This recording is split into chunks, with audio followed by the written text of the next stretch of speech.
명화 호선 강림도에서 밤마다 흘러내리는 끈적한 황금색 액체. 그것은 낡은 물감이 아니라 불에 그을린 역겨운 시체, 기름 냄새였습니다. 그림 속 미녀가 캔버스를 찢고 나와 태사의 배를 맨손으로 가른 순간 드러난 것은 붉은 내장이 아니었습니다. 찢어진 치마폭을 메우기 위해 화가가 사용한 안료재료. 그것은 도살당한 구미호 수십 마리의 지방을 끓여 만든 원한의 덩어리였습니다. 예술이라는 이름으로 포장된 가장 화려한 도살장으로 초대합니다. 옛날 어느 산골 마을에 사람들의 발길이 닿지 않는 깊은 골짜기 너머 하얀 눈이 소복이 쌓인 기와집이 한 채 있었습니다. 그 집은 마을에서 가장 높은 벼슬을 지냈던 대감마님을 모시는 저택이었는데 사방이 높은 담벼락으로 둘러싸여 있어 바깥 세상의 소란스러움이 전혀 들리지 않는 아주 고요한 곳이었습니다. 겨울바람이 대나무 숲을 스치며 사각거리는 소리를 낼 때면 마치 누군가가 낮은 목소리로 속삭이는 듯한 느낌을 주어 지나는 이들은 감히 그 앞을 서성이지 못했습니다. 하지만 집 안에는 대감마님을 오랫동안 모셔온 늙은 집사 최 씨가 있어 매일같이 마당을 쓸고 등불을 밝히며 집안의 온기를 지키고 있었습니다. 최 씨는 젊은 시절부터 이 집의 모든 기둥과 문사를 제 손으로 닦아왔기에 집이 숨쉬는 소리만 들어도 무슨 일이 있는지 알 수 있는 사람이었습니다. 어느 날 해가 뉘엿뉘엿 저물어가고 서쪽 하늘이 붉게 물들 무렵 한동안 도성으로 출타하셨던 대감마님께서 긴 여행을 마치고 집으로 돌아오셨습니다. 대문이 열리는 소리와 함께 하인들이 분주하게 움직였지만 대감마님의 표정은 여느 때와 달리 무겁고도 기묘한 흥분으로 가득 차 있었습니다.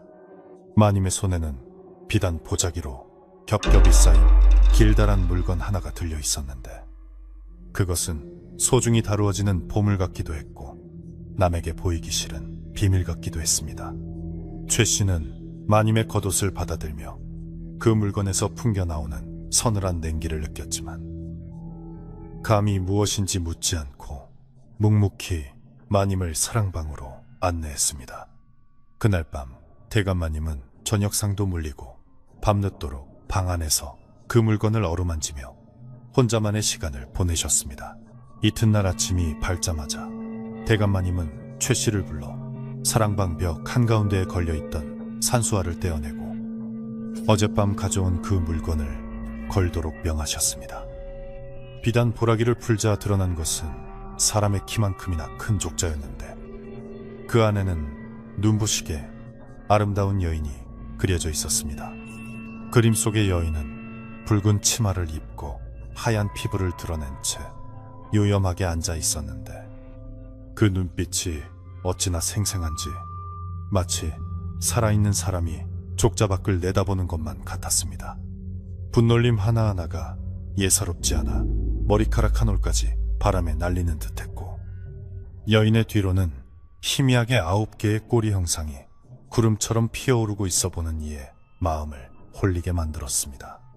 최 씨는 그림을 걸면서 손끝이 저릿해지는 이상한 기분을 느꼈지만 그저 날씨가 추운 탓이라 여기며 애써 마음을 다잡았습니다. 그림이 걸린 후로 사랑방의 공기는 이전과는 확연히 달라졌는데 방 안에 화로를 피워도 왠지 모를 한기가 가시지 않고 서늘함이 감돌았습니다.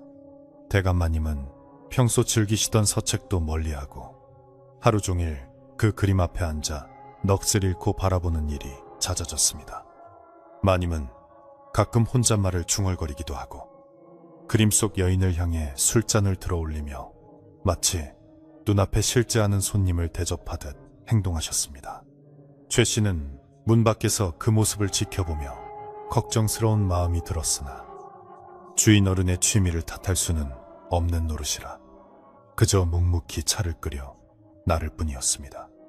하지만 차를 올리러 방에 들어갈 때마다 최 씨는 그림 속 여인의 눈동자가 미세하게 움직여 자신을 따라오는 듯한 착각에 빠지곤 했습니다. 겨울밤은 깊어가고 눈은 그칠 줄 모르고 내려온 세상을 하얗게 덮어버렸는데 집안의 정적은 날이 갈수록 더욱 무거워져만 갔습니다.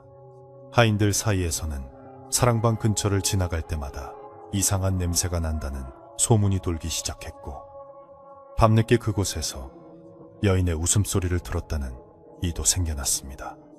최 씨는 헛소문이라며 하인들을 나무랐지만 그 역시 밤중에 순찰을 돌 때면 사랑방 문틈으로 새어나오는 희미한 빛과 알 수 없는 기척에 발걸음을 멈추곤 했습니다.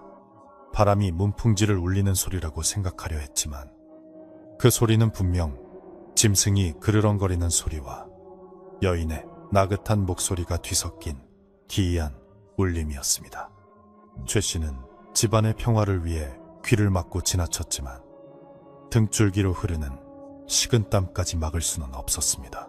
대감마님께서 가져오신 그 그림은 단순한 미인도가 아니라 한간에 떠도는 전설 속의 호선, 즉 여우신선을 그린 것이라는 이야기가 집안 사람들 몰래 퍼져나갔습니다.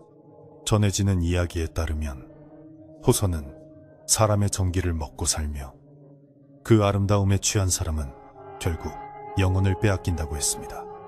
최 씨는 그런 불길한 이야기를 믿고 싶지 않았지만 날이 갈수록 수척해지는 대감마님의 얼굴을 볼 때마다 가슴 한구석이 묵직해지는 것을 느꼈습니다.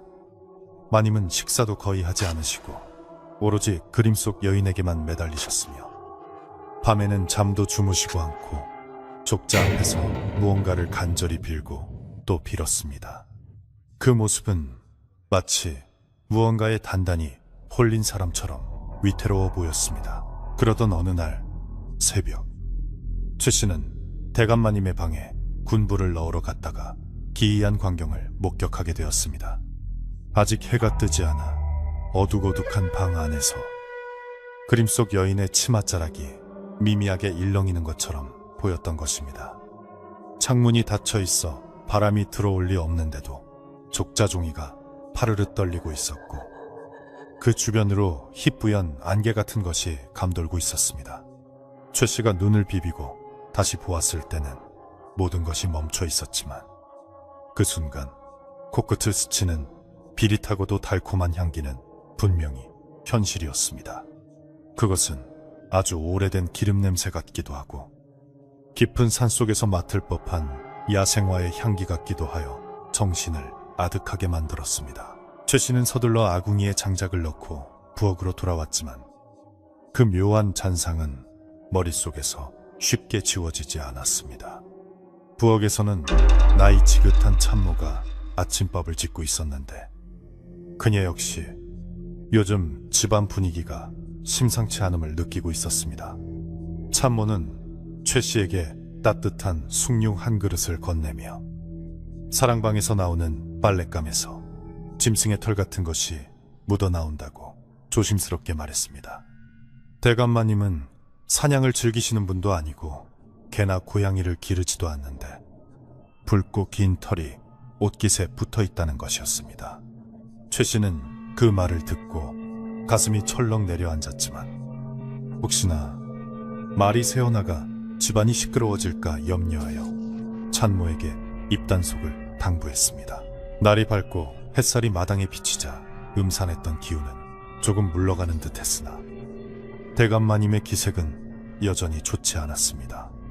마님은 아침 문안을 온 자식들도 물리치고 사랑방 문을 걸어 잠근 채 누구도 들이지 말라고 엄명을 내리셨습니다. 방 안에서는 간간히 둔탁한 소리가 들려왔는데 마치 무거운 물건을 옮기거나 바닥을 긁는 듯한 소리였습니다.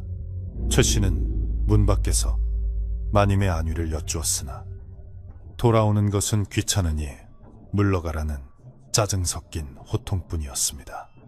예전에 점잖고 인자하시던 마님의 모습은 온데간데 없고 마치 다른 사람이 그 자리를 차지하고 앉은 것만 같아 최 씨의 근심은 깊어만 갔습니다. 그날 오후 최 씨는 마님의 명으로 사랑방 청소를 하러 들어갔다가 그림에 생긴 변화를 발견하고는 쏘스라치게 놀랐습니다. 처음 그림을 걸었을 때만 해도 매끄럽고 깨끗했던 족자 표면에 마치 물기가 배어나온 듯한 얼룩이 생겨 있었기 때문입니다. 그 얼룩은 여인의 입가와 손끝을 중심으로 번져 있었는데 자세히 보니 투명한 물이 아니라 끈적끈적한 노란색 액체였습니다. 최 씨가 조심스럽게 수건으로 그 액체를 닦아내려 하자 액체는 닦이는 것이 아니라 오히려 수건에 엉겨붙으며 역한 냄새를 풍겼습니다.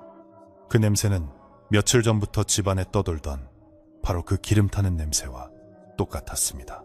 최 씨는 손을 벌벌 떨며 뒷걸음질 쳤지만 그림 속 여인은 여전히 고요한 미소를 지으며 그를 내려다보고 있을 뿐이었습니다. 하지만 그 미소는 어쩐지 처음 보았을 때보다 더욱 붉고 선명해져 있었고 입술은 마치 방금 무언가를 먹은 것처럼 번들거리고 있었습니다. 최 씨는 본능적으로 이 그림이 단순한 물건이 아니라는 것을 깨달았고 이것이 대감마님을 해치려 한다는 불길한 예감에 사로잡혔습니다. 그는 서둘러 방을 나와 마당에 찬 공기를 들이마시며 쿵쾅거리는 심장을 진정시키려 했었지만 손끝에 묻은 끈적한 느낌은 쉽사리 사라지지 않았습니다. 저녁이 되자 눈발은 더욱 거세져 마당의 장독대조차 보이지 않을 만큼 하얀 세상이 되었습니다. 대감마님은 저녁 식사도 거르신 채 다시 사랑방으로 들어가셨고 집안의 모든 불은 하나둘씩 꺼져갔습니다. 최 씨는 잠자리에 들지 못하고 마루 끝에 앉아 사랑방 쪽을 주시하고 있었는데 밤이 깊어질수록 그 방에서 흘러나오는 기운이 점점 더 짙어지는 것을 느꼈습니다. 창호지에 비친 그림자는 분명히 대감마님 한 분뿐이어야 했는데 가끔씩 그 옆으로 길게 늘어진 또 다른 그림자가 어른거리는 것 같았습니다. 그 그림자는 사람의 형상이라기보다는 꼬리가 여러 개 달린 짐승의 모습에 가까워 보였습니다. 최 씨는 두려움을 무릅쓰고 사랑방 가까이로 다가가 귀를 기울였는데 방 안에서는 대감마님의 목소리가 아닌 낯선 여인의 목소리가 들려왔습니다. 그 목소리는 마치 노래를 부르는 듯이 높낮이가 있었고 듣는 이의 정신을 혼미하게 만드는 묘한 매력이 있었습니다. 이제 곧 때가 되었습니다. 나리 라는 말이 들린 듯도 했고 내 잃어버린 것을 돌려주세요 라고 속삭이는 듯도 했습니다. 최 씨는 문고리를 잡으려던 손을 멈추고 숨을 죽였는데 그 순간 방 안의 불빛이 갑자기 붉게 변하며 타닥타닥 소리를 냈습니다. 그때 갑자기 방문이 벌컥 열리며 대감마님이 튀어나오셨는데 마님의 얼굴은 공포에 질려 하얗게 질려 있었습니다. 마님은 신발도 제대로 신지 못한 채 마당으로 뛰쳐나와 거친 숨을 몰아쉬었고 최 씨가 황급히 달려가 부축하자 사시나무 떨듯이 몸을 떨었습니다. 마님은 아무 말도 하지 못하고 손가락으로 방 안을 가리키셨는데 열린 문틈으로 보이는 그림은 여전히 그 자리에 걸려 있었지만 분위기는 사뭇 달랐습니다. 그림 속 여인의 눈동자가 문 밖을 쳐다보는 대감마님을 정확히 응시하고 있었던 것입니다. 최 씨는 얼른 문을 닫고 마님을 안채로 모셨습니다. 안채로 들어온 대감마님은 따뜻한 이불을 덮고도 한동안 진정을 하지 못하시다가 최 씨가 건넨 따뜻한 꿀물을 드시고서야 겨우 입을 여셨습니다. 마님은 그림이 살아 움직인다고 여인이 그림 밖으로 손을 뻗어 자신의 옷자락을 잡았다고 횡설수설하셨습니다.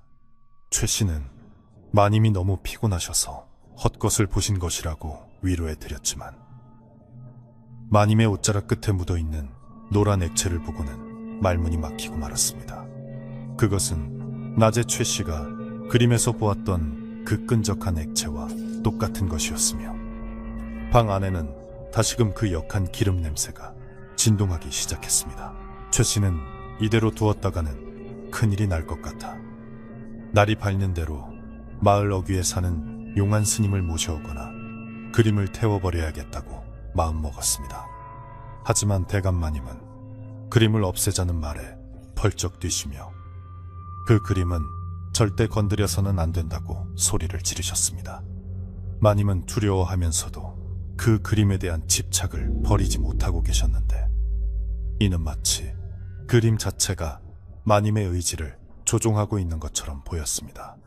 최 씨는 어쩔 수 없이 마님을 진정시켜 재워드린 후 다시 사랑방으로 돌아가 문단속을 철저히 하기로 했습니다. 다시 사랑방 앞에 섰을 때 방 안에서는 아무런 소리도 들리지 않았지만 그 적막함이 오히려 더 큰 공포를 자아냈습니다.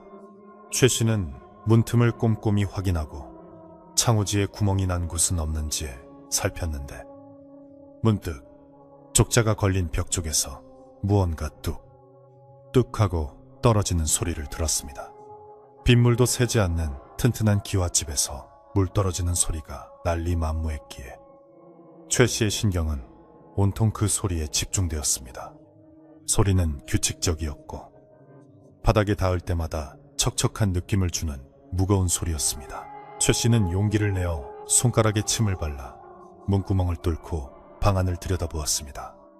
방 안은 희미한 달빛만이 비치고 있어 어두웠지만 그림이 걸린 곳은 기이하게도 스스로 빛을 내는 듯 훤하게 보였습니다. 그리고 그곳에서는 최 씨가 상상조차 하지 못한 끔찍한 일이 벌어지고 있었습니다. 그림 속 여인의 몸에서 쉴 새 없이 흘러나온 노란 액체가 족자를 타고 내려와 방바닥에 흥건하게 고여 있었고, 그 액체 위로 하얀 연기가 피어오르고 있었던 것입니다. 그 연기는 일반적인 연기가 아니라 마치 살아있는 생물처럼 꿈틀거리며 방 안을 돌아다니고 있었는데, 연기가 닿는 곳마다 나무가 검게 그을리고 종이가 누렇게 변해갔습니다. 최 씨는 너무 놀라 숨소리조차 내지 못하고 그 광경을 지켜보았는데, 그림 속 여인의 표정이 서서히 일그러지더니 고통스러운 듯 미간을 찌푸리는 것을 보았습니다. 그것은 아름다운 선녀의 모습이 아니라 화마에 휩싸인 짐승이 울부짖는 듯한 처참한 형상이었습니다. 최 씨는 다리에 힘이 풀려 그 자리에 주저앉고 말았습니다. 밤새도록 눈보라가 몰아치며 집을 삼킬 듯이 으르렁거렸지만 사랑방 안의 기괴한 소리는 그 바람 소리를 뚫고 최 씨의 귓가에 맴돌았습니다. 최 씨는 뜬 눈으로 밤을 지새우며 제발 이 밤이 빨리 지나가기를 기도했습니다. 집안의 다른 하인들도 심상치 않은 기운을 느끼고 모두들 이불 속에서 나오지 못한 채 떨고 있었고, 거대한 기와집은 마치 거친 바다 위에 떠있는 조각배처럼 불안하게 흔들렸습니다. 이 그림이 들어온 이후로 평온했던 일상이 송두리째 무너져 내리고 있었던 것입니다. 새벽닭이 울기 직전 사랑방에서 들려오던 소리가 뚝 그치고 다시 정적이 찾아왔습니다. 최 씨는 조심스럽게 몸을 일으켜 다시 방 안을 살폈으나 밖에서 보기에는 아무런 변화도 없는 것처럼 고요했습니다. 하지만 코를 찌르는 역겨운 냄새는 더욱 진해져서 마치 도살장이나 기름을 짜는 방앗간에 와 있는 듯한 착각을 불러일으켰습니다. 최 씨는 이 냄새의 정체가 무엇인지, 그리고 그림 속에서 흘러나오는 액체가 무엇인지 반드시 알아내야겠다고 결심했습니다. 이것은 단순히 더러운 오물이 아니라 누군가의 원한이 서린 피눈물일지도 모른다는 생각이 들었기 때문입니다. 동이 트고 날이 밝아오자 최 씨는 빗자루를 들고 마당으로 나갔지만 눈은 치울 엄두도 못 낼 만큼 높이 쌓여 있었습니다. 하얀 눈 위에 사랑방 문턱을 넘어 흘러나온 노란 액체의 흔적이 선명하게 남아 있었는데, 그것은 마치 누군가 끌려간 핏자국처럼 길게 이어져 있었습니다. 최 씨는 그 자국을 따라 시선을 옮기다가 소스라치게 놀랐는데, 그 흔적이 대감마님이 계신 안채 쪽으로 향하고 있었기 때문입니다. 밤새 그 방 안에 갇혀있던 무언가가 밖으로 나와 움직였다는 증거였습니다. 최 씨는 떨리는 손으로 흔적을 덮기 위해 눈을 쓸어 모았지만 마음속의 불안감은 덮어지지 않았습니다. 오늘 밤에는 무슨 일이 있어도 대감마님을 지키고 이 그림의 비밀을 밝혀내야만 했습니다.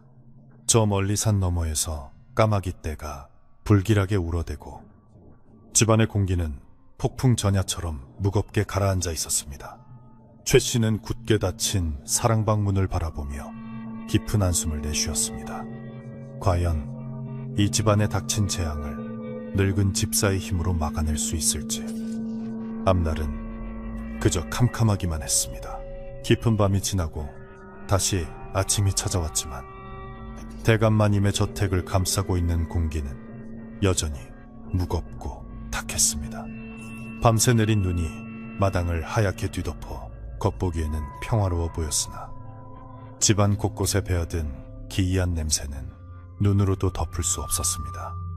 그것은 마치 짐승의 고기를 태울 때, 나는 노린내와 오래된 기름이 산패했을 때, 나는 쩐내가 뒤섞인 듯한 악취였는데 숨을 쉴 때마다 폐부 깊숙이 달라붙는 것만 같았습니다. 하인들은 코를 막고 인상을 찌푸리며 종종 걸음으로 다녔고 부엌에서는 밥을 짓는 냄새조차 그 악취에 묻혀버려 식욕을 도둑이는커녕 구역질을 불러일으킬 지경이었습니다. 최 씨는 아침 일찍 향을 피워 집안 곳곳에 놓아두었지만 그 독한 향내조차도 정체불명의 악취를 완전히 지우지는 못했습니다. 사랑방 주변의 상황은 더욱 심각했는데 문틈으로 새어나오는 냄새가 어찌나 지독한지 근처에만 가도 눈이 따갑고 머리가 어질어질할 정도였습니다. 최 씨가 조심스럽게 마루를 닦으며 살펴보니 문지방 아래로 흘러나온 노란 액체가 밤새 굳어 마치 양초가 녹아내린 것처럼 흉물스러운 자국을 남기고 있었습니다. 그 자국을 긁어내려 호미를 가져다 대었으나 그것은 돌처럼 딱딱하게 굳어 있으면서도 표면은 미끈거리는 기묘한 질감을 가지고 있어 쉽게 떨어지지 않았습니다. 억지로 긁어내자 바닥나무가 까맣게 타들어간 자국이 드러났는데 이는 그 액체가 단순한 물감이 아니라 독성을 품은 위험한 물질임을 말해주고 있었습니다. 집안의 하인들 사이에서는 흉흉한 소문이 걷잡을 수 없이 퍼져나가기 시작했습니다. 어떤 이는 밤중에 사랑방 지붕 위에서 붉은 눈을 가진 짐승이 뛰어다니는 것을 보았다고 했고 또 어떤 이는 우물가에서 여인의 울음소리가 들려가 보니 아무도 없었다고 수군거렸습니다.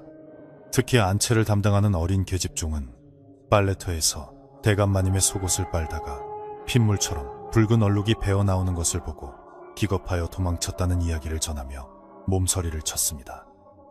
최 씨는 하인들을 모아놓고 헛소문을 내지 말라고 엄하게 꾸짖었지만 그들의 눈동자에 서린 공포심까지 없앨 수는 없었습니다.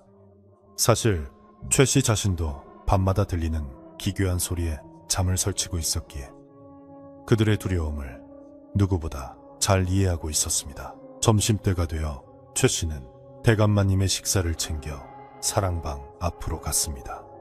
평소 식도락을 즐기시던 마님이셨지만 며칠째 식사는커녕 물 한 모금 제대로 드시지 않아 몸이 상하실까 걱정이 태산 같았습니다.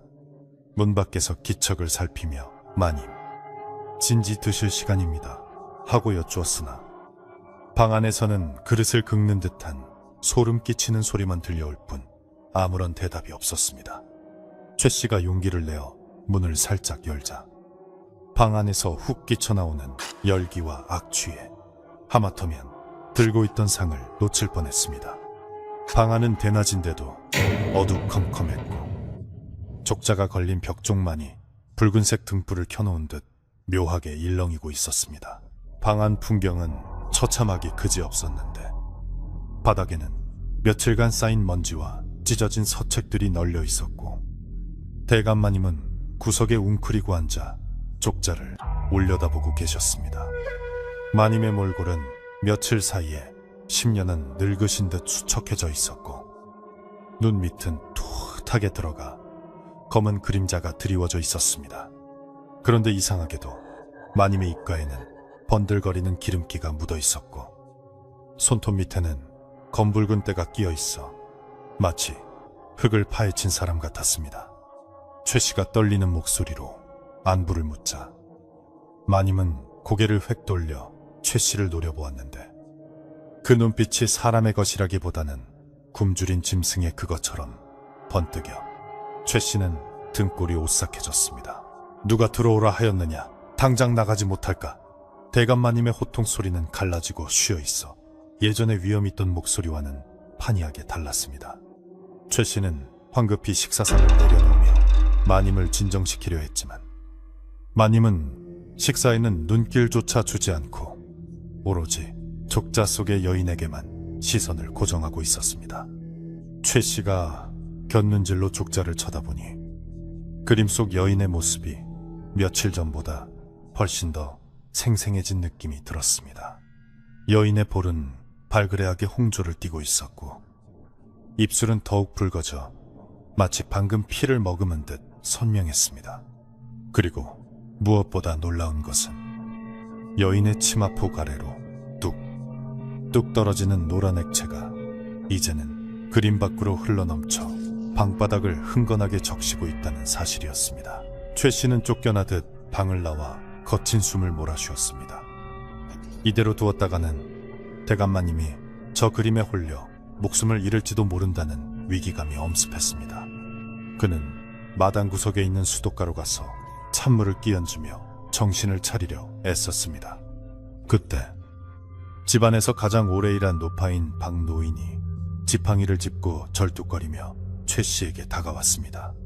박노인은 대감마님의 조부 때부터 이 집안의 부엌길을 도맡아온 사람으로 눈은 침침해도 귀는 밝고 세상 돌아가는 이치에 밝은 노인이었습니다. 그녀는 근심 가득한 얼굴로 최 씨의 소매를 잡아 끌며 아무도 없는 뒷뜰로 데려갔습니다. 최서방, 내 말 허투루 듣지 말게. 지금 사랑방에서 나는 저 냄새 말일세. 박노인의 목소리는 낮고 떨렸지만 그 안에 담긴 힘은 단호했습니다. 저건 짐승 잡는 백정들이나 맡을 법한 냄새가 아니야. 내가 어릴 적 전쟁통에 맡았던 사람 살타는 냄새와 여우굴에서 나는 노린내가 섞인 냄새란 말일세. 최 씨는 노인의 말에 소스라치게 놀라며 손사래를 쳤지만 노인은 말을 멈추지 않았습니다. 그 그림, 보통 물감으로 그린 게 아니야. 옛날 이야기에나 나오는 건데 산채로 잡은 짐승의 기름을 짜서 물감에 섞어 그리면 혼이 깃든다는 사악한 주술이 있어. 저 그림에서 흘러나오는 노란 물, 그게 바로 그 기름이야. 박노인의 말은 충격적이었습니다. 그림에서 흘러나오는 끈적한 액체가 단순한 물감이 아니라 죽은 짐승의 기름, 그것도 원한을 품고 죽은 생명체의 지방이라니. 상상만 해도 구역질이 올라왔습니다. 최 씨는 그제야 왜 그 액체를 닦을 때마다 따뜻한 온기가 느껴졌는지, 왜 닦아도 계속해서 배어나오는지 이해할 수 있었습니다. 그것은 죽었으나 죽지 못한 것들이 뿜어내는 원념의 찌꺼기였던 것입니다. 박노인은 주름진 손으로 최 씨의 손을 꼭 잡으며 당부했습니다. 불을 조심하게. 저런 기름은 불을 만나면 걷잡을 수 없이 타오르는 법이야. 그리고 밤에는 절대로 그 방 근처에 얼씬도 하지 말게. 주인을 알아보지 못하는 짐승이 날뛸 테니까. 해질 무렵이 되자 바람은 더욱 매섭게 몰아쳐 창문을 덜컹거렸고 하늘은 잿빛 구름으로 뒤덮여 금방이라도 폭설이 쏟아질 것 같았습니다.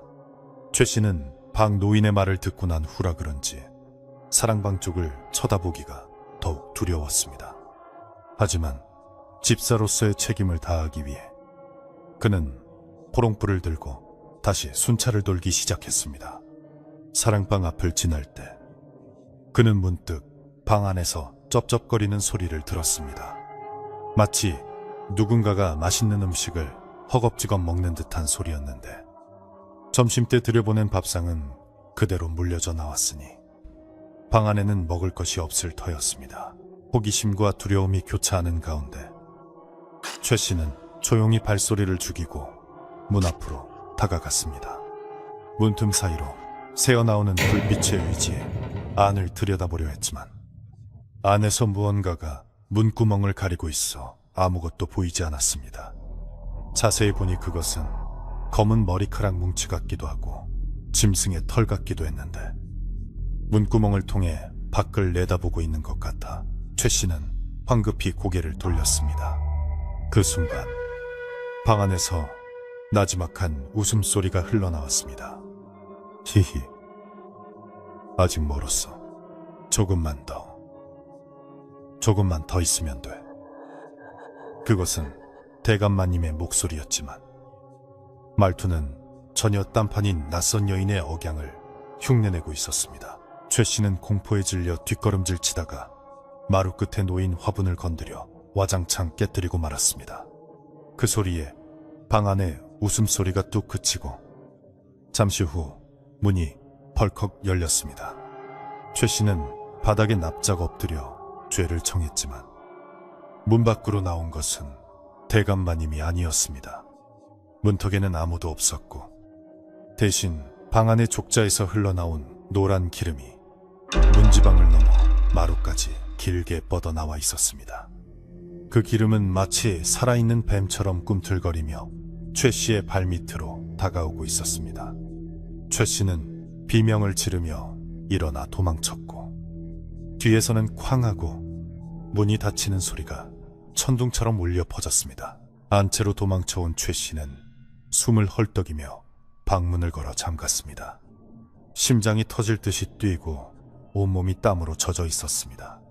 그는 박 노인의 말이 사실임을 확신했습니다. 저 방 안에는 대감마님 말고 다른 무언가가 존재하고 있었고 그것은 서서히 힘을 키워가며 집안을 삼키려 하고 있었습니다.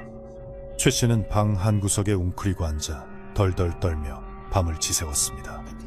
밖에서는 눈보라 소리에 섞여 짐승의 울음소리 같은 것이 끊임없이 들려왔고 지붕 위를 쿵쿵거리며 뛰어다니는 발소리도 들렸습니다.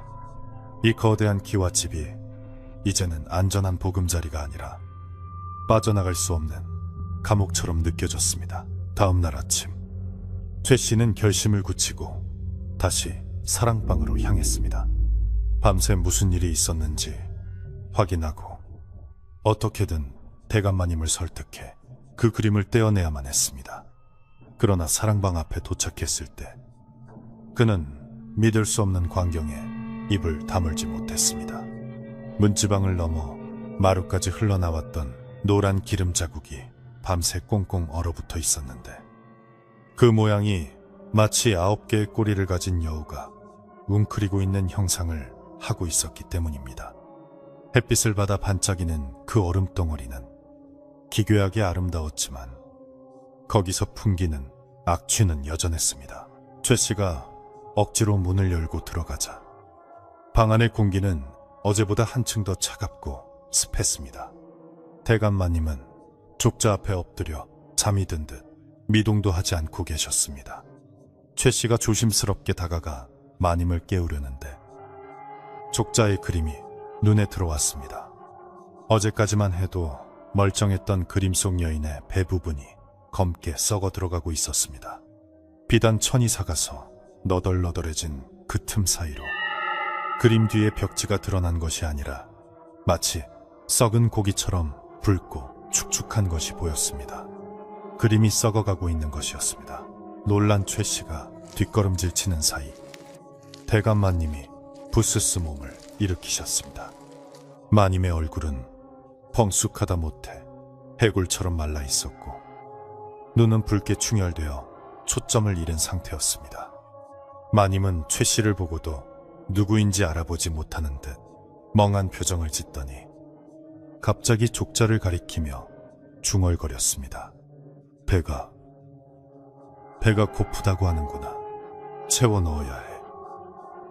비어있는 곳을 채워야 온전해져. 마님의 목소리는 몽유병 환자처럼 공허했습니다. 최 씨는 마님의 어깨를 흔들며 정신 차리시라고 외쳤지만 마님은 막무가내로 무엇인가를 찾듯이 방 안을 두리번거렸습니다. 그때 최 씨의 눈에 대감마님의 손이 들어왔습니다. 마님의 손가락 끝은 닳아 있었고 손톱은 짐승의 발톱처럼 길고 날카롭게 자라 있었습니다. 그리고 그 손에는 말라비틀어진 붉은 핏자국이 묻어 있었습니다. 최 씨는 등골이 오싹해지는 것을 느끼며 마님의 시선이 닿는 곳을 보았습니다. 방구석에 놓인 작은 함. 대감마님이 평소 귀하게 여기시던 약재를 넣어두는 함이 열려 있었는데 그 안은 텅 비어 있었습니다. 마님은 그 함을 보며 안타까운 듯 탄식을 내뱉었습니다. 아직 부족해. 이것만으로는 턱없이 부족해. 최 씨는 직감적으로 깨달았습니다. 대감마님이 밤마다 무언가를 그림에 바치고 있었고 그것이 그림 속 존재를 살찌우고 있다는 것을, 그리고 이제는 더 큰 재물을 원하고 있다는 것을 알 수 있었습니다. 박노인이 말한 사람 살타는 냄새와 기름의 정체가 서서히 드러나고 있었습니다. 이 그림은 단순히 감상하기 위한 예술품이 아니라 탐욕스러운 식욕을 가진 괴물이었던 것입니다. 최 씨는 마님을 억지로 부축하여 방 밖으로 모시고 나가려 했지만 마님은 엄청난 괴력을 발휘하여 최 씨를 밀쳐내셨습니다. 늙은 집사의 힘으로는 도저히 감당할 수 없는 힘이었습니다. 밀려나 넘어진 최 씨는 바닥에 주저앉은 채 족자를 다시 올려다 보았습니다. 썩어 들어가는 여인의 배 부분에서 끈적한 고름 같은 액체가 뚝뚝 떨어지고 있었는데 그 소리가 마치 심장 박동 소리처럼 쿵쿵 하고 울리는 것 같았습니다. 방 안의 냄새는 이제 참을 수 없을 정도로 지독해져서 숨을 쉴 때마다 구토가 올라왔습니다. 최 씨는 옷소매로 코를 막으며 생각했습니다. 이대로는 안 된다. 오늘 밤이 고비다. 오늘 밤 무언가 끔찍한 일이 벌어질 것이 분명하다. 그는 비틀거리는 걸음으로 방을 빠져나와 문을 닫았습니다. 문고리를 잡은 손이 덜덜 떨렸습니다. 밖에는 다시 눈발이 날리기 시작했고 하늘은 검게 변해가고 있었습니다.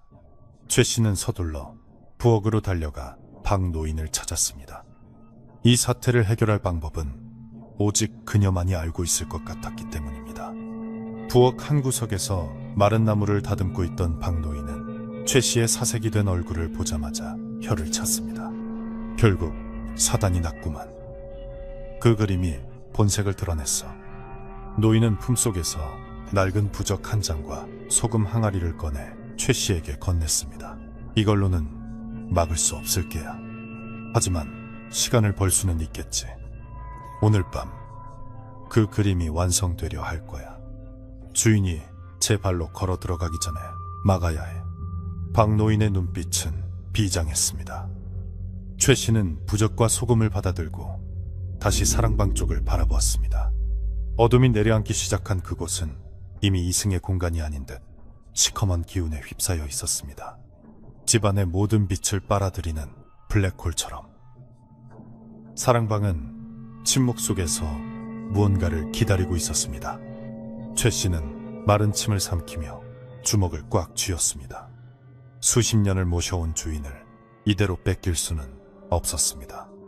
설령 그것이 꼴이 9 달린 여우라 할지라도 늙은 집사의 충심까지 꺾을 수는 없을 것이라 다짐했습니다.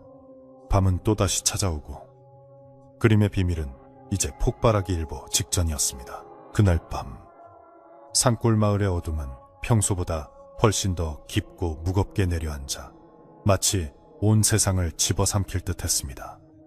억수같이 쏟아지던 눈발은 잠시 소강 상태를 보였지만 하늘에는 먹물을 풀어놓은 듯한 검은 구름이 낮게 깔려있어 달빛 한 점 비치지 않았습니다. 최 씨는 박 노인이 준 소금 항아리를 품에 안고 사랑방 건너편에 건마루에 앉아 있었는데 뼛속까지 파고드는 한기보다 더 견디기 힘든 것은 코끝을 맴도는 그 끔찍한 악취였습니다. 그것은 단순히 썩은 내나 비린내가 아니라 생명체의 가장 깊은 곳에 있는 기름을 억지로 짜내어 태울 때 나는 영혼마저 오그라들게 만드는 지독한 냄새였습니다. 집안의 개들조차 짖기를 멈추고 꼬리를 말아넣은 채 구석에 숨어버린 밤, 오직 사랑방 문틈으로 새어나오는 희미한 불빛만이 이 집이 아직 살아있음을 증명하는 듯 했습니다. 최 씨는 문득 대감마님이 며칠 전 그림을 가져왔을 때 이를 떠올렸습니다. 그때 마님은 그 그림을 단순한 골동품이 아니라 마치 신주단지 모시듯 소중히 다루셨고, 그림을 판 화가에 대해 묻는 최 씨의 질문에는 입을 굳게 다무셨습니다. 도대체 어떤 화가가 그렸기에 그림에서 이런 요사스러운 기운이 뿜어져 나오는 것인지, 그리고 마님은 왜 그토록 그 그림에 집착하는 것인지 알아내야만 했습니다. 최 씨는 사랑방의 동태를 살피며 조심스럽게 몸을 일으켜 마님이 평소 중요한 문서나 귀중품을 보관해두는 서재 쪽으로 발걸음을 옮겼습니다.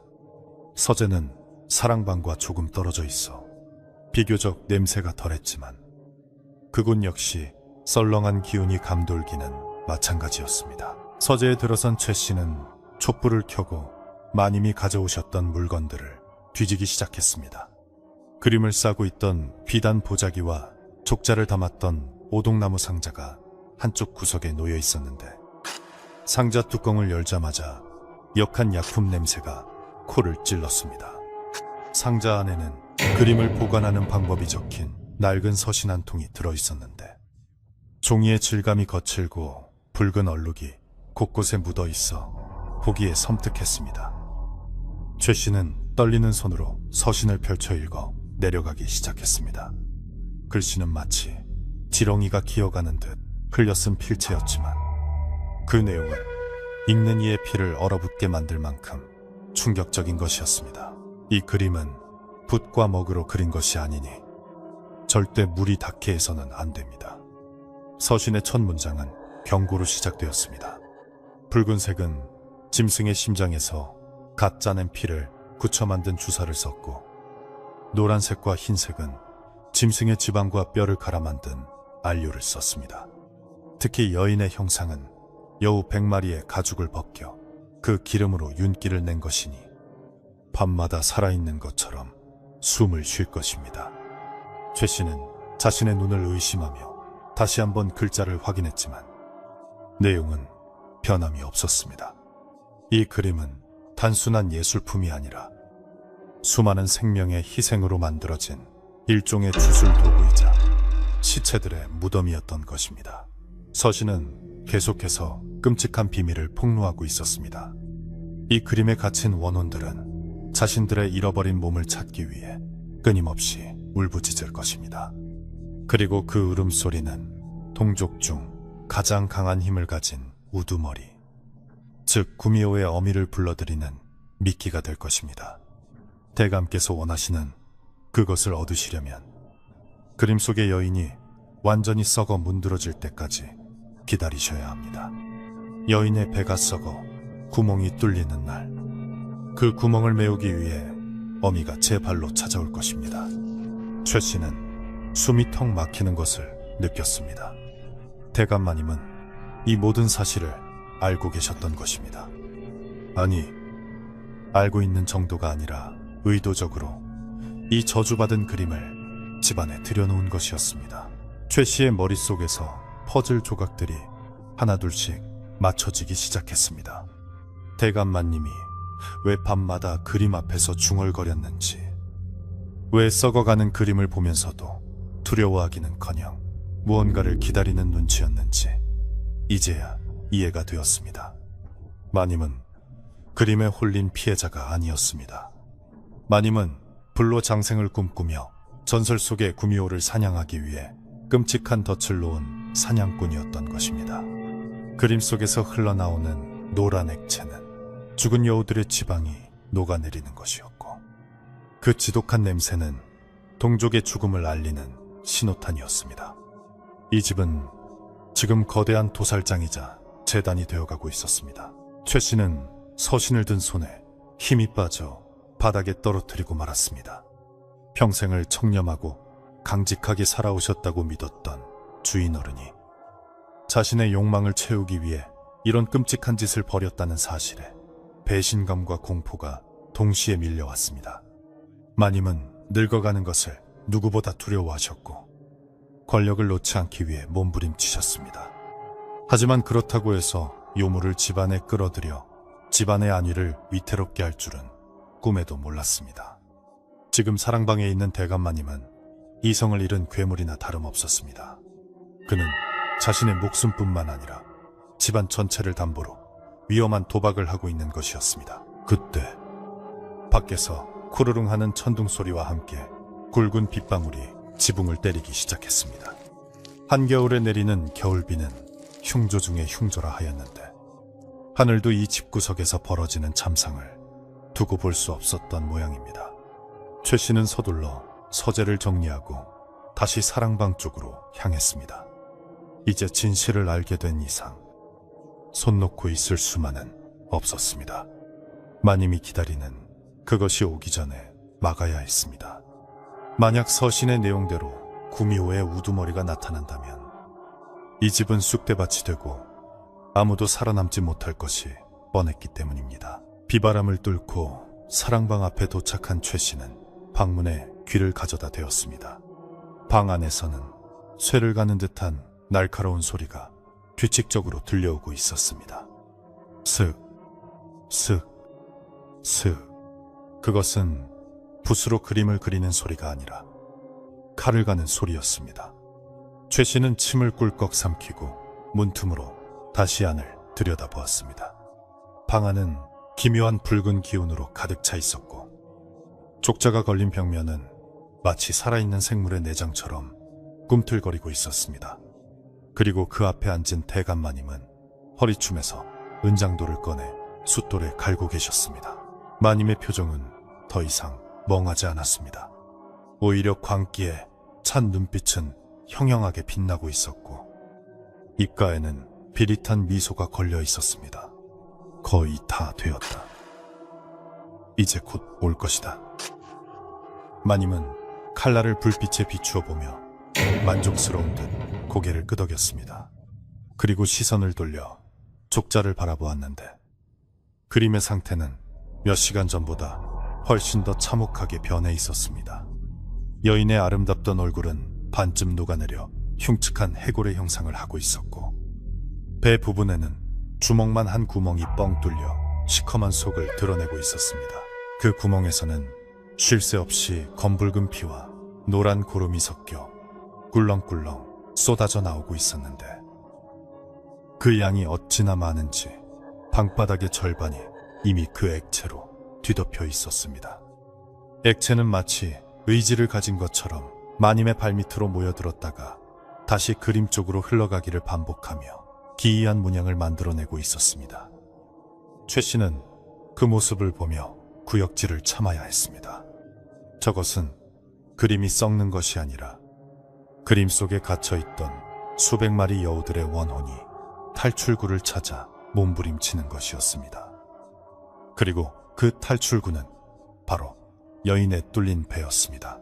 대감마님은 옆에 놓인 술병을 들어 벌컥벌컥 들이키시더니 입가에 묻은 술을 손등으로 닦아내며 소리쳤습니다. 어서 오너라.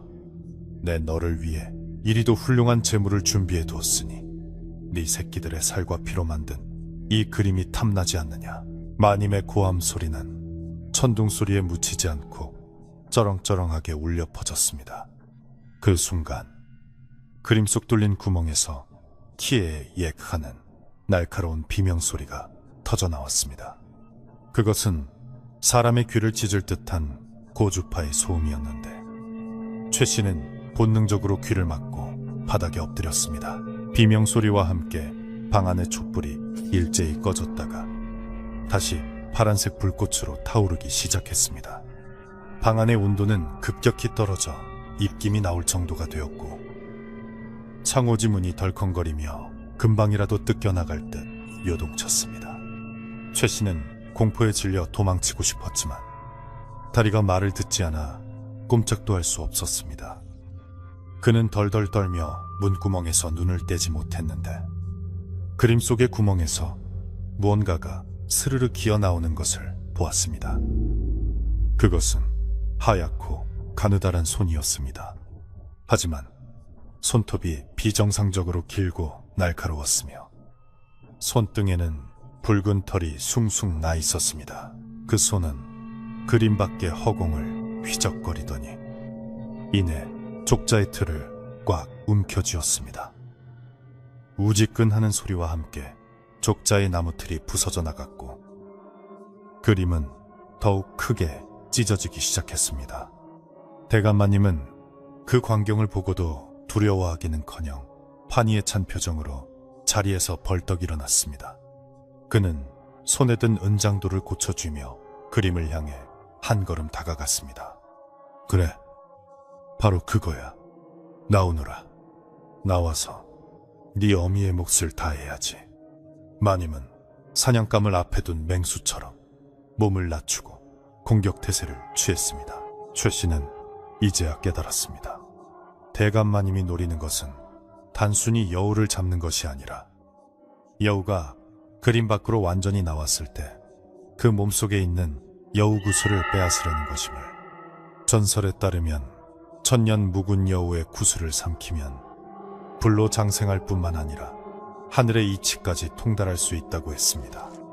마님은 그 헛된 욕망을 위해 자신의 영혼마저 악마에게 팔아넘긴 것이었습니다. 그림 속의 존재가 몸을 반쯤 드러내자 방 안은 숨조차 쉴 수 없을 만큼 강력한 살기로 가득 찼습니다. 그것은 단순히 짐승의 살기가 아니라 억울하게 죽은 수많은 생명들의 분노가 응집된 거대한 원념 덩어리였습니다. 그림 밖으로 나온 존재의 얼굴이 서서히 드러났습니다. 그것은 그림 속의 미인도 아니고 짐승의 모습도 아닌 기괴한 형상이었습니다. 인간의 형체를 하고 있었으나 눈은 샛노랗게 빛나고 있었고 입은 귀 밑까지 찢어져 날카로운 송곳니를 드러내고 있었습니다. 그리고 그 뒤로는 9개의 그림자가 일렁이고 있었는데 그것은 꼴이라기보다는 검은 연기처럼 피어오르는 원혼들의 아우성 같았습니다. 대감마님은 긴장한 듯 마른 침을 삼키면서도 물러서지 않았습니다. 네가 가진 것을 내놓아라. 그것만 내놓으면 내 너를 편안하게 보내주마. 하지만 그림 속에서 나온 존재는 마님의 말에 대꾸하는 대신 뚫린 배를 감싸주며 고통스럽게 신음했습니다. 아파. 너무 아파. 내 아이들이, 내 살들이. 그 목소리는 쇳소리가 섞인 여인의 목소리였는데 듣는 이의 가슴을 후벼 파는 슬픔이 담겨 있었습니다. 최 씨는 그 목소리를 듣는 순간 눈물이 핑 돌았습니다. 그것은 괴물의 포효가 아니라 자식을 잃은 어미의 절규였습니다. 대감마님은 그 틈을 타 칼을 휘두르려 했지만 그 존재는 순식간에 몸을 비틀어 마님의 뒤로 이동했습니다. 인간의 속도라고는 믿을 수 없는 빠르기였습니다. 어리석은 인간. 탐욕에 눈이 멀어 제 명을 재촉하는구나. 여우의 목소리가 마님의 등 뒤에서 싸늘하게 들려왔습니다. 마님은 허공에 칼질을 하며 당황해서 뒤를 돌아보았지만 여우는 이미 천장에 거꾸로 매달려 마님을 내려다보고 있었습니다. 노란 눈동자가 번뜩이자 마님의 움직임이 멈칫했습니다. 여우는 천천히 바닥으로 내려왔는데 발이 땅에 닿지 않고 둥둥 떠다니는 것 같았습니다. 그녀의 몸에서 뚝뚝 떨어지는 노란 기름이 바닥에 닿을 때마다 치익 하는 소리와 함께 연기가 피어올랐습니다. 방 안의 나무 기둥들이 그 연기에 닿자 시커멓게 썩어 들어가기 시작했습니다. 최 씨는 이대로 있다가는 마님이 당할 것이 뻔하다고 생각하여 마님, 피하십시오! 하고 소리치며 문을 벌컥 열어젖혔습니다. 갑작스러운 찬바람이 방 안으로 몰아치자 촛불이 심하게 흔들렸고 대감마님과 여우의 시선이 동시에 최 씨에게 쏠렸습니다. 마님은 최 씨를 보고 얼굴을 일그러뜨리며 소리쳤습니다. 이놈! 감히 회방을 놓다니 썩 꺼지지 못할까? 마님은 최 씨를 향해 칼을 겨누었지만 그 사이 여우의 긴 꼬리가 마님의 손목을 휘감았습니다. 꼬리는 부드러운 털이 아니라 가시가 돋친 넝쿨처럼 마님의 살을 파고들었습니다. 아, 대감마님이 비명을 지르며 칼을 떨어뜨렸습니다. 여우는 싸늘한 미소를 지으며 마님을 바닥에 내동댕이 쳤습니다. 내 아이들의 가죽으로 그림을 그리고 내 아이들의 기름으로 색을 칠했느냐. 내 놈의 몸뚱이도 똑같이 만들어주마. 여우의 손톱이 길게 늘어나며 마님의 가슴팍을 향했습니다. 최 씨는 공포에 질려 주저앉으면서도 품에 있던 소금 항아리를 여우에게 던졌습니다. 쨍그랑 소리와 함께 항아리가 깨지며 하얀 소금이 방 안에 흩뿌려졌습니다.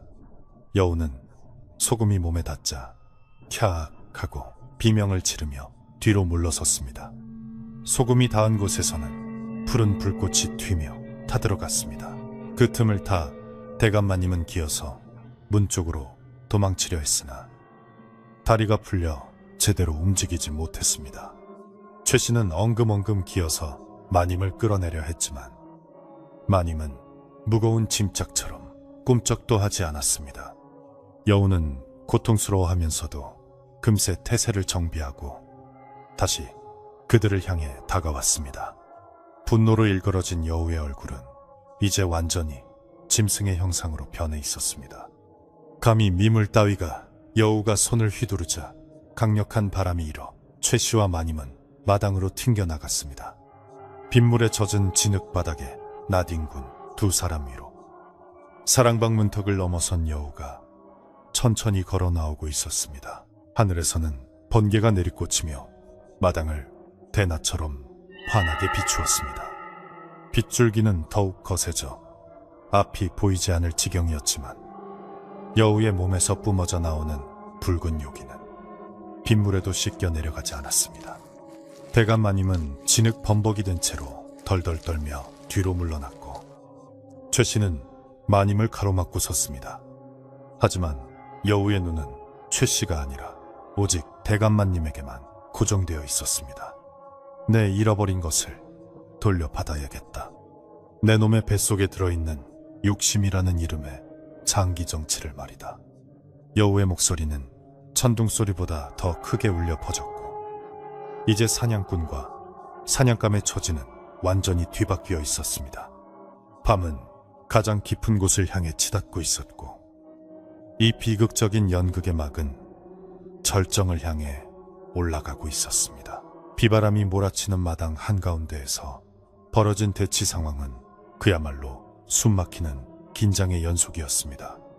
하늘에서는 번개가 쉴 새 없이 내리꽂히며 칠흑 같은 어둠을 찢어발겼고 그 찰나의 빛 속에서 드러난 구미호의 형상은 공포 그 자체였습니다.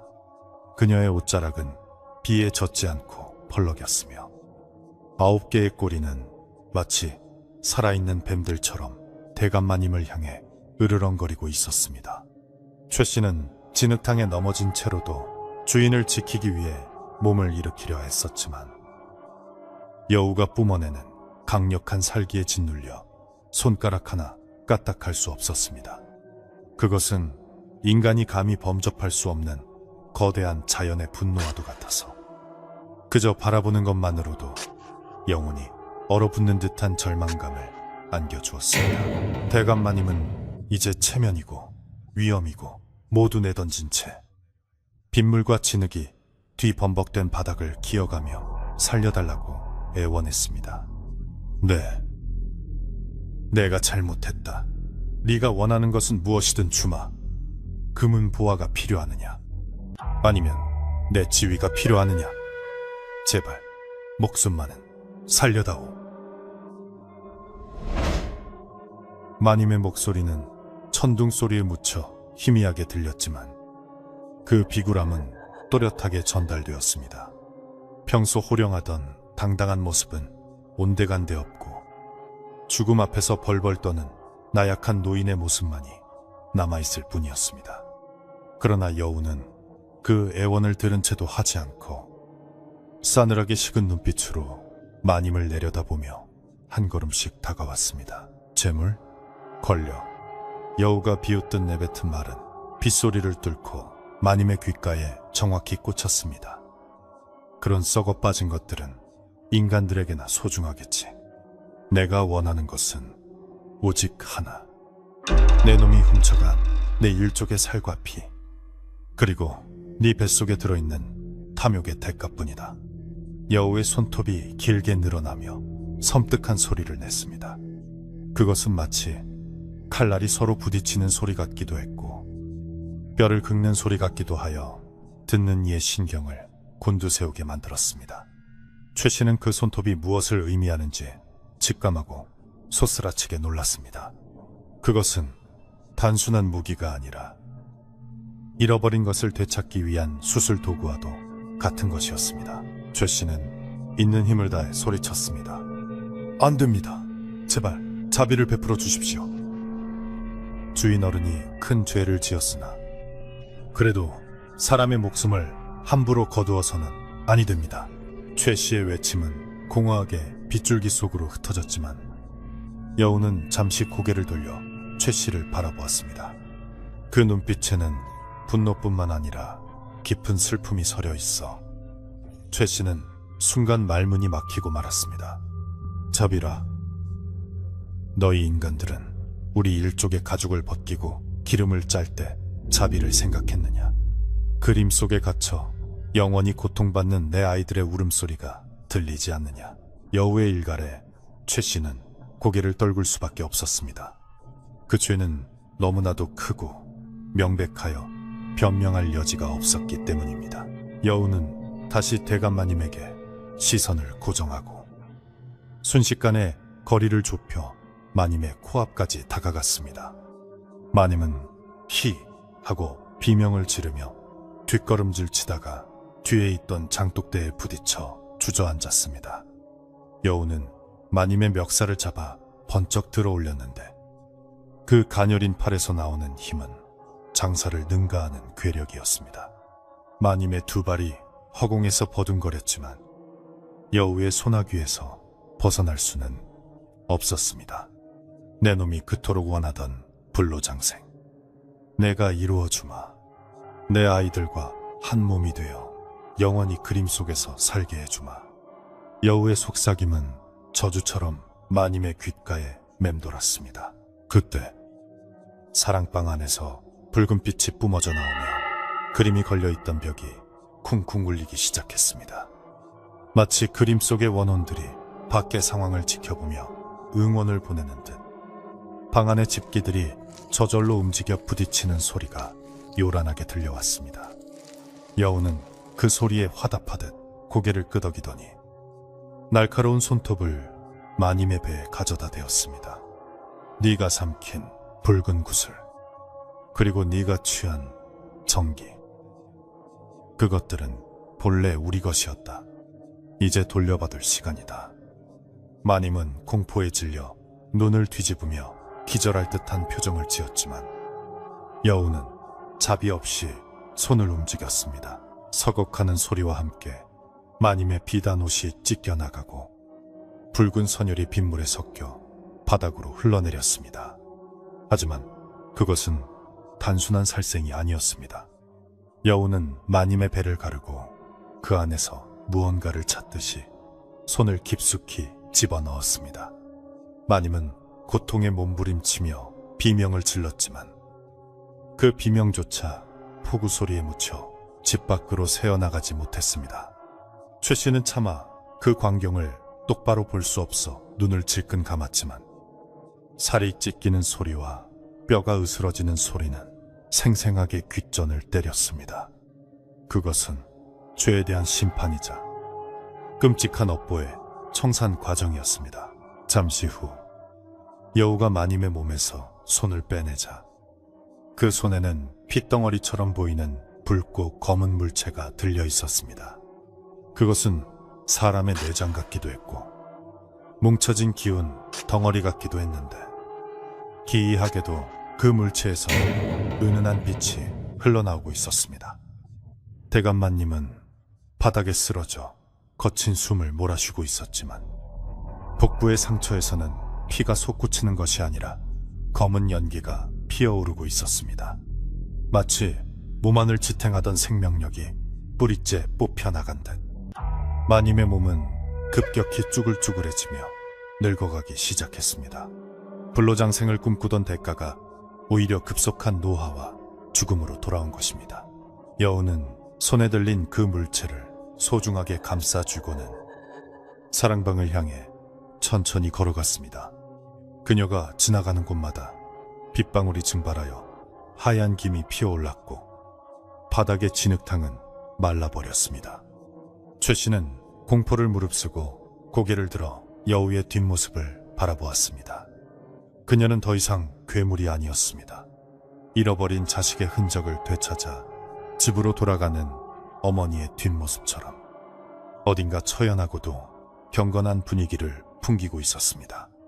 그녀가 사랑방 문턱을 넘어서자 방 안에 가득 차 있던 썩은 내는 순식간에 사라지고 향긋한 꽃내음이 퍼지기 시작했습니다. 사랑방 안으로 들어간 여우는 너덜너덜하게 찢어진 족자 앞으로 다가갔습니다. 그림 속 여인의 배에는 여전히 커다란 구멍이 뚫려 있었고 그곳에서는 검은 원념들이 흘러나오고 있었습니다. 여우는 마님의 몸에서 꺼낸 붉은 덩어리를 그 구멍에 조심스럽게 끼워 넣었습니다. 그러자 놀라운 일이 벌어졌습니다. 덩어리가 그림에 닿는 순간 족자 전체가 환한 빛을 발하며 찢어진 부분이 스스로 메워지기 시작한 것입니다. 그림 속 여인의 일그러졌던 얼굴도 다시 온화한 미소를 되찾았고 썩어 들어가던 부분들은 새살이 돋듯이 깨끗하게 복구되었습니다. 하지만 그것으로 끝이 아니었습니다. 그림이 완전히 복원되자마자 족자의 한가운데서 푸른색 불꽃이 피어오르기 시작했습니다. 그 불꽃은 종이를 태우는 것이 아니라 종이 안에 갇혀있던 기운들을 밖으로 해방시키는 정화의 불꽃이었습니다. 파앗 하는 소리와 함께 수많은 작은 빗무리들이 그림 밖으로 튀어나와 허공을 맴돌았습니다. 그것들은 마치 반딧불이처럼 반짝이며 방 안을 가득 채웠는데 자세히 보니 작은 여우의 형상을 한 영혼들이었습니다. 그들은 기쁨에 찬 몸짓으로 어미 여우 주위를 빙글빙글 돌며 춤을 추었습니다. 여우는 그 빗무리들을 향해 눈물을 흘리며 미소 지었습니다. 가거라. 이제 고통 없는 곳으로 가서 편히 쉬거라. 너희들의 원한은 내가 갚았으니 더 이상 이승에 미련을 두지 말거라. 여우의 목소리는 더없이 부드럽고 따뜻했습니다. 그녀의 말이 끝나자 빗무리들은 창문을 통해 밖으로 날아갔고 밤하늘로 높이 솟아올라 별이 된 듯 반짝이며 사라졌습니다. 그 광경은 너무나도 아름답고 신비로워서 마당에 있던 최 씨조차 넋을 잃고 바라볼 정도였습니다. 이 집을 짓누르던 무거운 저주가 풀리는 순간이었습니다. 영혼들이 모두 떠나자 족자는 서서히 재가 되어 바스러져 내렸습니다. 그리고 그 앞에 서 있던 여우의 형상도 점점 희미해지기 시작했습니다. 그녀는 자신의 임무를 완수하고 이제 돌아갈 준비를 하고 있는 것이었습니다. 그녀는 마지막으로 몸을 돌려 마당에 쓰러져 있는 대감마님을 내려다보았습니다. 그녀의 눈빛에는 더 이상 분노가 남아있지 않았습니다.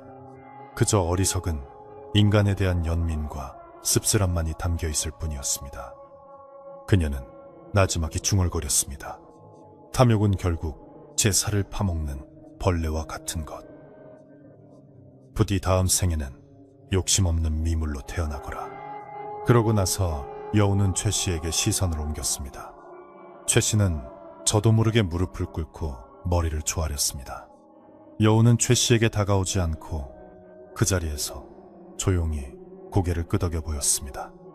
그것은 죄 없는 자는 해치지 않는다는 약속이자 주인을 끝까지 지키려 했던 충심에 대한 인정이었습니다. 그대는 이 집의 죄를 덮지 말고 부대에 전하여 다시는 이런 일이 없도록 하라. 여우의 마지막 당부는 바람결에 실려 최 씨의 가슴 속 깊이 새겨졌습니다.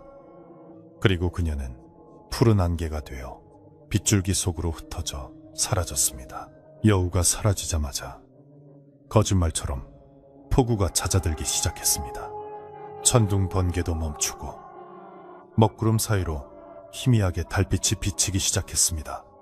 사랑방은 불이 난 흔적도 없이 깨끗했지만 족자가 걸려있던 벽에는 하얀 재만이 수북하게 쌓여 있었습니다. 최 씨는 떨리는 다리를 겨우 진정시키고 일어나 대감마님에게 다가갔습니다. 마님은 눈을 뜬 채 하늘을 바라보고 계셨지만 이미 숨은 터져 있었습니다. 그런데 기이하게도 마님의 배에는 상처 자국이 하나도 없었고 얼굴은 마치 깊은 잠에 빠진 듯 평온해 보였습니다.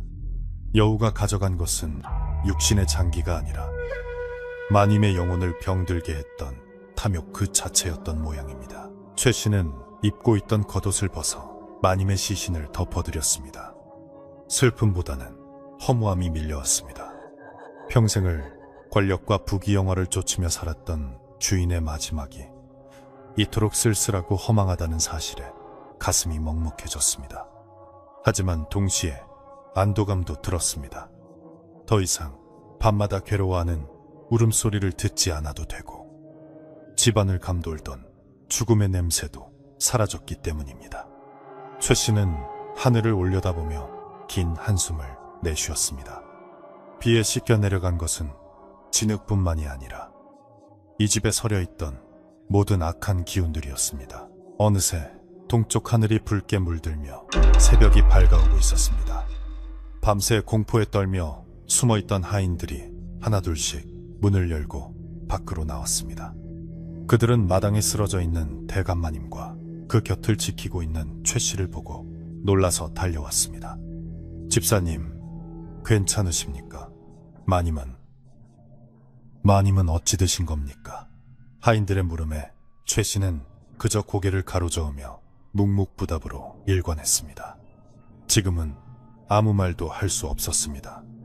그저 이 긴 악몽이 끝났다는 사실만을 확인시켜줄 뿐이었습니다. 최 씨는 박 노인을 불렀습니다. 지팡이를 짚고 나온 박 노인은 대감마님의 시신을 보고 혀를 끌끌 찼지만 표정은 담담했습니다. 결국 인과응보로구만. 그래도 곱게 가셨으니 다행이야. 저분의 업보는 저승에서 갚으시겠지. 박 노인은 최 씨의 어깨를 토닥이며 위로했습니다. 자네도 고생 많았네. 이제 다 끝났어. 씻고 좀 쉬게나. 뒤처리는 우리가 할 테니. 노인의 따뜻한 말 한마디에 최 씨는 그제야 긴장이 풀리며 자리에 주저앉고 말았습니다. 온몸에 힘이 빠져나가 손가락 하나 움직일 수 없었지만 마음만은 어느 때보다 가벼웠습니다. 사랑방 쪽을 바라보니 아침 햇살이 비치는 그곳은 더 이상 음산한 귀곡성이 들리는 마굴이 아니었습니다. 문살 사이로 들어오는 햇빛은 따사로웠고 처마 밑에 맺힌 빗방울은 보석처럼 반짝였습니다. 밤새 그토록 무섭게 몰아치던 비바람이 언제 그랬냐는 듯 세상은 다시 평온한 아침을 맞이하고 있었습니다. 최 씨는 눈을 감고 맑은 아침 공기를 깊이 들이마셨습니다. 폐부 깊숙이 박혀있던 기름 냄새와 비린내가 사라지고 흙 냄새와 풀 냄새가 그 자리를 채웠습니다. 그것은 살아있음의 냄새였고 새로운 시작을 알리는 냄새였습니다. 이제 남은 일은 마님의 장례를 치르고 이 집을 다시 예전처럼 평화로운 곳으로 되돌리는 것뿐이었습니다. 최 씨는 비틀거리며 일어나 부엌으로 향했습니다. 따뜻한 숭늉 한 그릇이 간절했습니다. 그리고 오늘 밤은 정말 오랜만에 두 다리를 뻗고 푹 잘 수 있을 것 같다는 생각이 들었습니다. 대감마님의 욕심이 불러온 거대한 파동은 멈췄고 마을은 다시 고요한 침묵 속으로 빠져들었습니다. 하지만 이날 밤의 이야기는 늙은 집사의 가슴 속에 그리고 저 산 너머 여우들의 전설 속에 영원히 남아 전해질 것입니다. 폭풍이 지나간 자리에는 언제나 고요함이 찾아오듯 이 집에도 진정한 평화가 찾아오고 있었습니다. 대감마님의 장례가 치러진 후 산골 마을의 저택에는 다시금 깊은 고요가 찾아왔습니다. 지난밤에 그토록 거세던 폭풍우와 천둥 소리는 마치 꿈이었던 것처럼 사라지고 아침 햇살은 마당의 잔설을 녹이며 눈부시게 쏟아져 내렸습니다. 지붕의 기와 골마다 고여있던 빗물이 똑똑 떨어지는 소리는 수정 구슬이 구르는 듯 맑았고 대나무 숲을 스치는 바람 소리에서도 더 이상 날카로운 쇳소리가 나지 않았습니다. 최 씨는 빗자루를 들고 마당에 나와 지난밤의 흔적을 쓸어내리기 시작했습니다. 진흙으로 엉망이 되었던 마당은 햇볕에 말라 다시 단단해지고 있었고 그 위에 남아있던 희미한 그을음, 자국들도 빗자루질 한 번에 공중으로 흩어져 사라졌습니다. 사랑방 문을 활짝 열어젖히자 방 안에 갇혀있던 눅눅한 공기가 빠져나가고 신선한 산바람이 밀려 들어왔습니다. 기이하게도 그토록 지독했던 기름 썩는 냄새와 비릿한 혈향은 흔적조차 없이 사라졌고 대신 방 안에는 은은한 솔향기만이 감돌고 있었습니다. 족자가 걸려있던 벽면은 하얀 회벽이 드러나 깨끗했는데 최 씨는 그곳을 마른 걸레로 닦아내며 마음속의 짐도 함께 닦아내었습니다.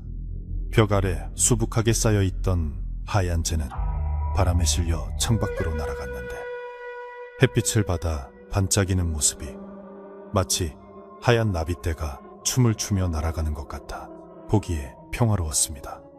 최 씨는 그것이 억울하게 갇혀있던 영혼들이 자유를 찾아 떠나는 마지막 인사라고 생각했습니다. 대감마님은 마을 사람들에게는 노환으로 편안히 세상을 떠나신 것으로 알려졌습니다.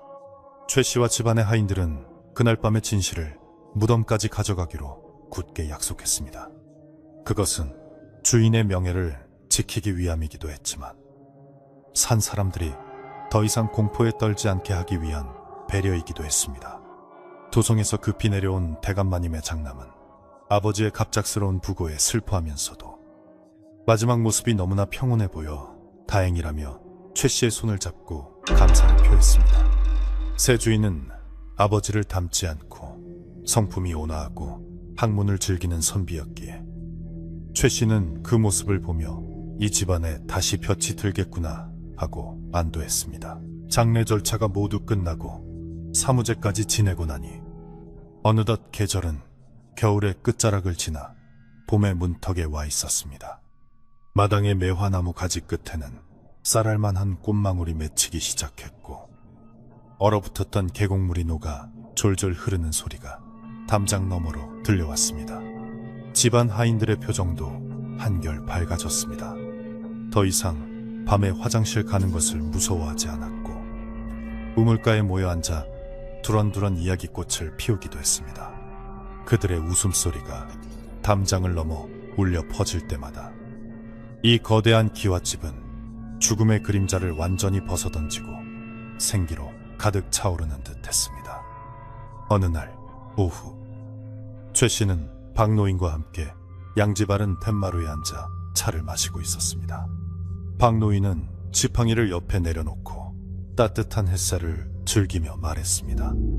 이제야 이 집이 숨을 쉬는구만. 그동안은 마치 무거운 돌덩이가 가슴을 누르는 것 같더니 이제는 공기 맛부터가 달라. 최 씨는 고개를 끄덕이며 찻잔을 들어 올렸습니다. 그러게 말입니다. 모든 것이 제자리를 찾은 것 같습니다. 그날 밤 그 여우가 남기고 간 말이 자꾸만 귓가에 맴돕니다. 욕심을 버려야 산다는 그 말이요. 박노인은 빙그레 웃으며 대답했습니다. 짐승이 사람보다 나을 때가 있는 법이지. 우리는 그저 주어진 것에 감사하며 살면 그만인 게야. 부엌에서는 저녁 준비가 한창이었습니다. 지난 몇 달 동안은 냄새 때문에 제대로 된 요리를 할 수 없었지만 이제는 구수한 된장찌개 냄새와 갓 지은 밥 냄새가 집안 구석구석 퍼져나가고 있었습니다. 굴뚝에서는 하얀 연기가 모락모락 피어올라 저녁 노을과 어우러져 한 폭의 평화로운 그림을 만들어냈습니다. 최 씨는 부엌 쪽을 바라보며 허기가 지는 것을 느꼈습니다. 그동안 긴장과 걱정으로 잃어버렸던 입맛이 되살아난 것입니다. 그것은 살아남은 자들이 누릴 수 있는 가장 소박하고도 확실한 행복이었습니다. 새 주인인 젊은 대감은 사랑방을 서재로 꾸미고 싶어 했습니다. 그는 아버지의 유품을 정리하던 중 화려한 장식품들은 모두 창고로 치우고 대신 소박한 책장과 난초 화분을 들여놓았습니다. 그리고 최 씨에게 부탁하여 방의 도배를 새로 하게 했는데 맑고 깨끗한 한지로 벽을 바르자 방 안은 훨씬 밝고 따뜻해 보였습니다. 최 씨는 도배를 마친 사랑방에 앉아 잠시 감회에 젖었습니다. 탐욕과 원한으로 얼룩졌던 공간이 책 향기와 묵향으로 채워지니 비로소 사람이 사는 방 같아 보였습니다. 젊은 대감은 최 씨에게 이 방은 이제 아버님의 그림자가 아니라 학문의 빛으로 채울 것입니다 라고 말하며 맑게 웃었습니다. 저녁 식사 시간이 되자 젊은 대감은 하인들에게 특별한 지시를 내렸습니다. 그동안 고생한 집안 식구들을 위해 푸짐한 고깃국과 떡을 준비하여 다 같이 나누어 먹으라는 것이었습니다. 상전과 하인의 구별이 엄격한 법도였지만 오늘만큼은 모두가 한 식구처럼 둘러앉아 따뜻한 밥을 먹을 수 있었습니다. 행랑채 마루에 커다란 멍석이 깔리고 김이 모락모락 나는 국밥 그릇이 줄지어 놓였습니다. 하인들은 처음에는 쭈뼛거렸지만 박노인이 먼저 숟가락을 들자 모두들 즐거운 얼굴로 식사를 시작했습니다. 아이고, 국물 맛이 기가 막히네. 속이 다 풀리는 것 같아. 마당새가 국그릇을 비우며 너스레를 떨자 주변에서 왁자지껄 웃음이 터져 나왔습니다. 참모는 큼직한 깍두기를 썰어주며 많이들 먹게. 이제 귀신 나올 걱정 없으니 배부르게 먹고 푹 자야지 하고 덕담을 건넸습니다. 최 씨도 그들 틈에 끼어 따뜻한 국물을 한술 떴습니다. 고소하고 진한 국물이 목을 타고 넘어가자 얼어붙어 있던 오장육부가 사르르 녹아내리는 기분이었습니다. 그는 밥 한 톨 남기지 않고 그릇을 싹 비웠는데 평생 먹어본 밥 중에서 가장 맛있는 한 끼였습니다. 식사를 마치고 나니 어느덧 해가 완전히 저물고 밤이 찾아왔습니다. 예전 같으면 어둠이 깔리기 시작하면 불안감에 문을 걸어 잠그기 바빴겠지만 지금은 아무도 서두르지 않았습니다. 하늘에는 초승달이 예쁘게 떠 있었고 별들은 총총히 박혀 보석처럼 빛나고 있었습니다. 최 씨는 소화를 시킬 겸 뒷짐을 지고 마당을 천천히 거닐었습니다. 발에 밟히는 흙의 감촉이 부드러웠고 밤 공기는 차갑지만 상쾌했습니다. 담장 너머 대나무 숲에서 들려오는 바람 소리는 이제 사각사각하며 자장가처럼 들려왔습니다. 사랑방 창문에는 은은한 불빛이 비치고 있었는데 그 안에서 젊은 대감이 책을 읽는 책장, 넘기는 소리가 간간히 들려왔습니다. 그 소리는 규칙적이고 평온하여 듣는 사람의 마음을 차분하게 가라앉혀 주었습니다. 최 씨는 그 불빛을 바라보며 생각했습니다. 집이란 겉모습이 화려하다고 해서 좋은 것이 아니라 그 안에 사는 사람의 마음이 맑아야 비로소 빛이 나는 법이라고요. 전 주인의 욕심이 불러왔던 화만은 이제 완전히 물러갔고 이 집은 새로운 주인의 맑은 기운으로 다시 채워지고 있었습니다.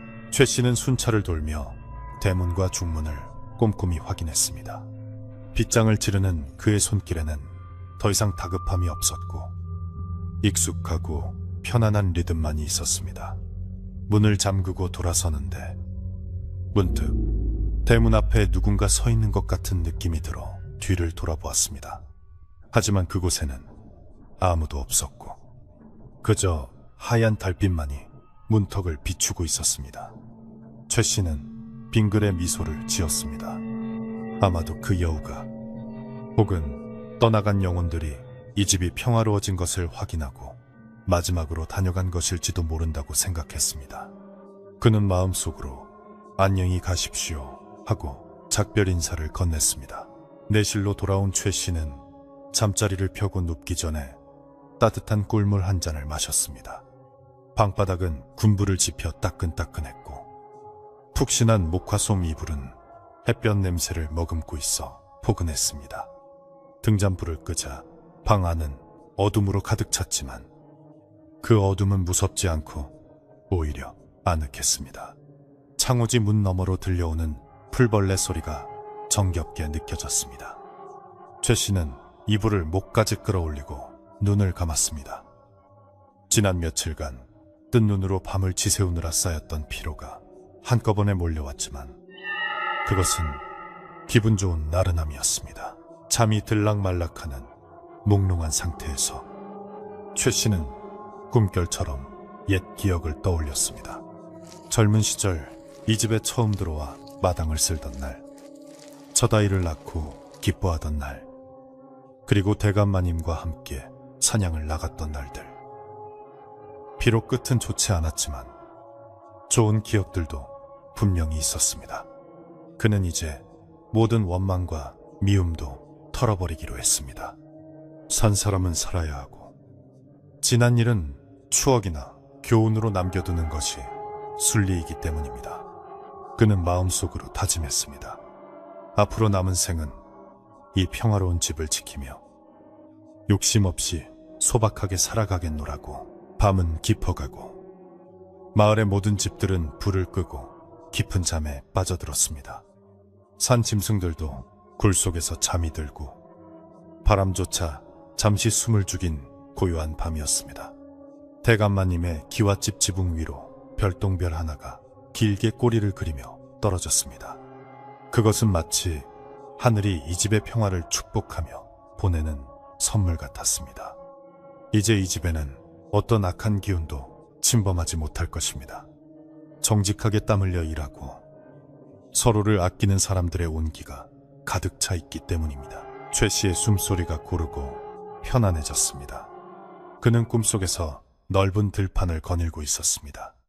그곳에는 아름다운 꽃들이 만발해 있었고 멀리서 꼴이 9 달린 여우가 그를 향해 가볍게 고개를 숙여 인사하고는 숲속으로 사라졌습니다. 그것은 작별이자 영원한 안녕을 기원하는 몸짓이었습니다. 최 씨는 꿈속에서도 미소를 지으며 깊은 잠속으로 빠져들었습니다. 내일 아침에는 더 맑고 밝은 해가 떠오를 것입니다. 그리고 마당을 쓰는 빗자루 소리가 경쾌하게 울려 퍼지며 하루를 시작할 것입니다. 이야기는 여기서 끝이 납니다. 욕심은 화를 부르고 비움은 평화를 가져온다는 옛말처럼 비바람이 지나간 자리에는 더 단단한 땅과 맑은 하늘이 남았습니다. 오늘 밤 여러분의 꿈자리에도 근심 걱정은 모두 사라지고 따뜻하고 포근한 평화만이 깃들기를 바랍니다. 저 산골 마을의 기와집처럼 여러분의 마음에도 고요한 달빛이 비치고 따뜻한 온기가 가득 채워지길 기원합니다. 안녕히 주무십시오.